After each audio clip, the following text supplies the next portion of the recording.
జయరామ్ గారు ఒక్క నిమిషం. జయరామ్ గారు ఒక్క నిమిషం ఆగండి. జయరామ్ గారు important subject please important subject please ఎన్ని కోట్లు ఇచ్చిందన్నారు ఒక్క నిమిషం. ప్లీజ్ కొంచెం త్వరగా రత్న గారు నాకు ఒక మాధవరెడ్డి గారు టైం వస్తుంది, ఒక్క నిమిషం. సరే వదిలేయండి. ఫైనల్ కంక్లూజ్ చేస్తున్నా. తెలంగాణ వాస్తవంగా ఈ చిత్ర పరిశ్రమను అదే విధంగా ఆంధ్ర నాయకులను వాస్తవంగా 60 ఏళ్లు మోసినాం. అదే విధంగా చిత్ర పరిశ్రమ 70 ఏళ్ళ నుంచి గుండెల మీద పెట్టుకుంటున్నాం. గుండెల మీద పెట్టుకున్న ప్రతిసారి గుండెల మీద దంతున్నారు అన్నది నేను మళ్ళీ కూడా చెప్తున్నా. ఎందుకంటే ముఖ్యంగా ఎక్కువ సంపాదించే ఏరియాలు 3 ఉంటాయండి. ఆ 3 ఏరియాలో నంబర్ 1 ఏదైతే మా తెలంగాణ నైజాం ఏరియా, అదే విధంగా సీడెడ్ ఏరియా అంటారు, అది రాయలసీమ ఏరియా, దాని తర్వాత ఉత్తరాంధ్ర అంటారు, దాని తర్వాత అందులో గుంటూరు, అదే విధంగా ఈస్ట్ గోదావరి, వెస్ట్ గోదావరి, కృష్ణా, నెల్లూరు, అది అడిషనల్ కలుస్తాయి. ఇవన్నీ కలిసినా కూడా తెలంగాణ అంతా ఆదాయం రాదు. ఇక్కడ మార్కెట్ మీద వీళ్ళకి ప్రేమ.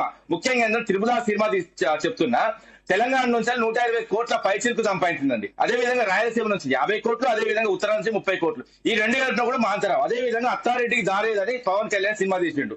ఆ సినిమాకు నైజాం మేర నుంచి 30 నుంచి 40 కోట్లు సంపాదించిందండి.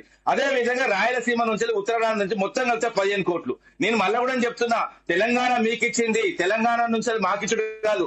వరదలు వచ్చిన ప్రతిసారి గుళ్ళ గోపురాలు కూడా మేము ఇచ్చినాం. మా తెలంగాణ సంబంధించిన హీరోలు కూడా ఇచ్చినాం, మా తెలంగాణ వాసులు కూడా ఇచ్చినాం, ఇప్పటికి కూడా ఇస్తూనే ఉన్నారు. ముఖ్యంగా ఒక గుడికి ఇచ్చిన పైసలు గుడికిచ్చినా అని చెప్తా అంత దరిద్రమైన మాట ఇంకోట్లేదు. అదే విధంగా నేను మళ్ళా కూడా చెప్తున్నా, తెలంగాణకు సంబంధించిన ప్రాంతం మీద ఆధారపడుతూ మళ్ళీ ఇక్కడ డబ్బులు తింటూ బాగా తినేది మొగడి సొమ్ము, పాడేది మిన్నని పాట. ఇదెక్కడ ఘోరం అండి ఇది. నేను మళ్ళీ కూడా చెప్తున్నా, మేము మా నుంచి మీరు సంపాదించుకుంటూ మళ్ళీ మమ్మల్ని హేళన చేసేదండి. మళ్ళీ కూడా చెప్తున్నా, మా చిత్రం మీద కొడతారు. తెలంగాణ వాదం మళ్ళీ వస్తుందండి. ఎందుకు ఉండద్దు? తెలంగాణ వాదం ఖచ్చితంగా ఉండదు. భారతదేశం చిత్రం భారతదేశం వాదమైందా? జై భారత్ అంటలేమా? అదే విధంగా ఏ ప్రాంతానికైనా ఏ దేశానికైనా ప్రాంతీయవాదం ఉన్న రోజులో బతుకుంటుందండి, దాని తర్వాత చచ్చిపోతుంది. అదే విధంగా 6 లక్షల కోట్లు అప్పులు చేసిన వాళ్ళు కూడా వాస్తవంగా 2 ముఖ్యమంత్రులు, మాకు సంబంధించిన 4.5 కోట్లకు మేము ఆస్తులు సృష్టించినాం. అది ఏంటో చెప్తాం, తెలంగాణ నెల మీద ఏమేమి చేసినాం అన్నది. అదే విధంగా బాల్క సుమన్ గురించి మాట్లాడు. బాల్క సుమన్ కంటే విద్వేషపూరితమైన మాటలు పలు సందర్భాల్లో పలు ఎన్నికల్లో పవన్ కళ్యాణ్ మాట్లాడు. అదే విధంగా ప్రొఫెసర్ నాగేశ్వరరావు గురించి మాట్లాడే నైతిక బాధ్యత కూడా హక్కు కూడా మీకు లేదు. అదే విధంగా నేను ఏం చెప్తున్నా అంటే, మీ రాష్ట్రం ఏర్పడ్డది, మీ రాష్ట్రం మీద మీరు ఉండొచ్చు కదా అంటే, మరి మీ రాష్ట్రం కూడా ఏర్పడ్డది కదా.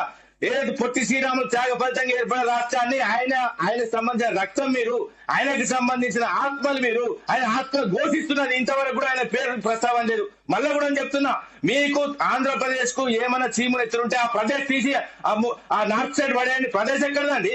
ప్రదేశ్ అన్న పదమే తీసుకొచ్చుకున్నారు, తరలించుకున్నారు. ప్రదేశ్ అన్నది హిందీ పదము. మీ ఆత్మగౌరవం తెలుగు మీద ఉంటే ఫస్ట్ తీసి పక్కన పెట్టండి.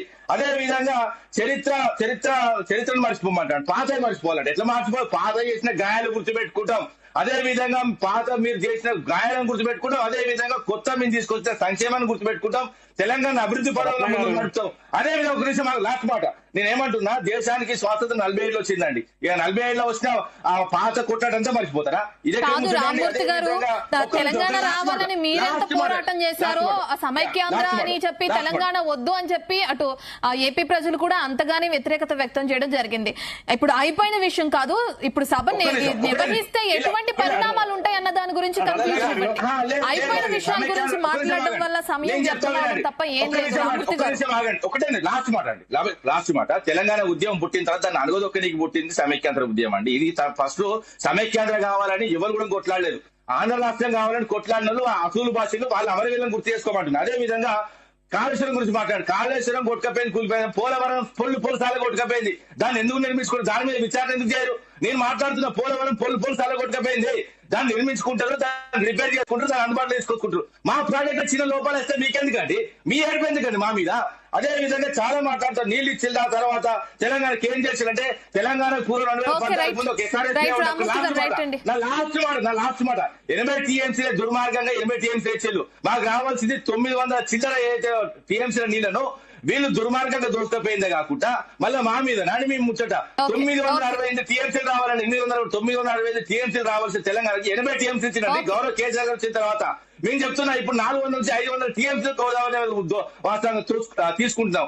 మీరు దోచుకున్నారు, మేము తీసుకున్నాం. మా Okay, హక్కు okay, మేము right, తీసుకున్నాం. రామూర్తి గారు, అంతే తప్ప మీ ఏ డిబేట్ కి వచ్చినా ఎక్కడ వచ్చినా కూడా ప్రిపేర్ అయ్యి రండి అంతే Right, తప్ప right, రామూర్తి పిచ్చి గారు. పిచ్చి మాటలు మాట్లాడితే వంగ పెట్టుకోవద్దు. Right. ఏమనుకో, తెలంగాణ అంటే రైట్ రామూర్తి గారు, రైట్ అండి, రైట్ రైట్ విజయశేఖర్ గారు ఏం చెప్తారు? రత్న గారు ఒక్క నిమిషం మాధవరెడ్డి గారు, ఆయన కంప్లీట్ అవనివ్వండి చెప్తాను. విజయశేఖర్ గారు వినిపిస్తున్న వాయిస్ అన్మ్యూట్ చేసి మాట్లాడండి.